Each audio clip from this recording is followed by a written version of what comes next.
ശബരിമലയിലെ കൊടിമര പുനഃപ്രതിഷ്ഠയിൽ നിർണായക രേഖ പുറത്ത്. 2014 പുനഃപ്രതിഷ്ഠയ്ക്ക് തീരുമാനമെടുത്തത് ദേവപ്രശ്ന വിധി പ്രകാരം. കൊടിമരം മാറ്റിയത് അനധികൃതമായി പെയിന്റ് അടിച്ചത് കാരണം.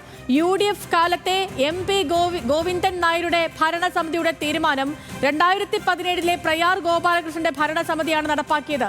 തീരുമാനം രേഖപ്പെടുത്തിയ അഷ്ടമംഗല പ്രശ്നചാർത്തിന്റെ പകർപ്പ് പുറത്തു വന്നിരിക്കുന്നു. ദേവൻ വിവരങ്ങളുമായി ചേരുന്നുണ്ട്. ദേവൻ, വിവരങ്ങൾ എന്താണ്? ഈ ചാർട്ടിൽ പറയുന്ന കാര്യങ്ങൾ എന്തൊക്കെയാണ്? ശബരിമലയിലെ കൊടിമര പുനഃപ്രതിഷ്ഠയെ ബന്ധപ്പെട്ടുകൊണ്ടുള്ള കൂടുതൽ വിവരങ്ങളാണ് ഇപ്പോൾ പുറത്തു വരുന്നത്. ശബരിമല സ്വർണ്ണക്കൊള്ളയെ ബന്ധപ്പെട്ട വിവാദങ്ങളെല്ലാം തന്നെ പുറത്തു വന്ന സാഹചര്യത്തിൽ മുൻപ് ശബരിമലയെ ബന്ധപ്പെട്ടുകൊണ്ട് മുൻപ് നടന്നിട്ടുള്ള പല നിർമ്മാണ പ്രവർത്തനങ്ങളുടെയും കാര്യങ്ങൾ SIT അന്വേഷണ പരിധിയിൽ കൊണ്ടുവരുന്നുള്ള കാര്യം പറഞ്ഞിട്ടുണ്ട്. അതിൽ പ്രധാനപ്പെട്ടത് ഒന്നായിരുന്നു UDF ഭരണകാലത്തെ ശബരിമലയുടെ കൊടിമര പുനഃപ്രതിഷ്ഠയെ ബന്ധപ്പെട്ടുകൊണ്ടുള്ളത്.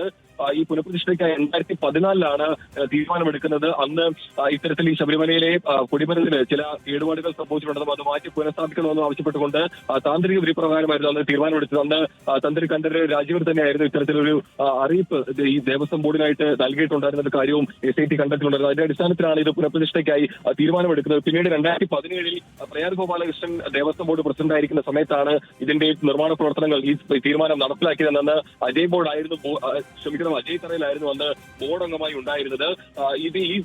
ഇതിന്റെ കാര്യങ്ങളെല്ലാം തന്നെ കൂടുതൽ ഇനി അന്വേഷണ പരിധിയിലേക്ക് വരുന്നുള്ള കാര്യമാണ് മനസ്സിലാക്കുക. പ്രത്യേകിച്ച് ഇതിന്റെ പേരിൽ അനധികൃതമായി പണപ്പിരിവ് നടന്നതടക്കമുള്ള കാര്യങ്ങളെല്ലാം തന്നെ ഇപ്പോൾ പുറത്തു നിൽക്കുന്നുണ്ട്. ഏകദേശം 3 കോടി രൂപയിലധികം സ്പോൺസർഷിപ്പായി ലഭിച്ചിട്ടും ഇതിന്റെ പേരിൽ പിന്നീട് ദേവസ്വം ബോർഡ് അംഗങ്ങൾ മറ്റ് വ്യക്തികളിൽ നിന്നും ചലച്ചിത്ര താരങ്ങളടക്കം അവരുടെ കയ്യിൽ നിന്നെല്ലാം തന്നെ പണപ്പിരിവ് നടത്തുന്ന കാര്യങ്ങൾ. ശബരിമലയിലെ കൊടിമര പുനഃപ്രതിഷ്ഠയുമായി ബന്ധപ്പെട്ടുള്ള വിവാദങ്ങൾ നിലനിൽക്കുന്ന ഘട്ടത്തിലാണ് ഈ രേഖകൾ കൂടി പുറത്തു വരുന്നത് എന്നുള്ളതാണ്. ഇപ്പം നേരത്തെ തന്നെ 2017 ഈ കൊടിമരം പുനഃപ്രതിഷ്ഠ ചെയ്യുന്ന സമയത്ത് അതിന്റെ വാജിവാഹനത്തിനോ അതിന്റെ പഞ്ചമര തറയ്ക്കോ അതേപോലെ അതിന്റെ അഷ്ടദിക്പാലകർക്കോ അതിലൊന്നും ഒരു കുഴപ്പവും ഇല്ലായിരുന്നു. താഴത്തെ ഒരു കോൺക്രീറ്റിന് മാത്രമാണ് ഒരു ചെറിയ പ്രശ്നം ഉണ്ടായത്. അവിടെയാണ് ഈ വീണ്ടും ഇത് നടത്തിയത്, കൊടിമരം വീണ്ടും പുനഃപ്രതിഷ്ഠ നടത്തിയത് എന്നൊക്കെയുള്ള വിവാദങ്ങളൊക്കെ നിലനിൽക്കുന്ന ഘട്ടത്തിൽ കൂടിയാണ് ഈ ചാർത്ത് കൂടി വരുന്നത്. വിവരങ്ങൾ നൽകുകയായിരുന്നു ദേവൻ MP.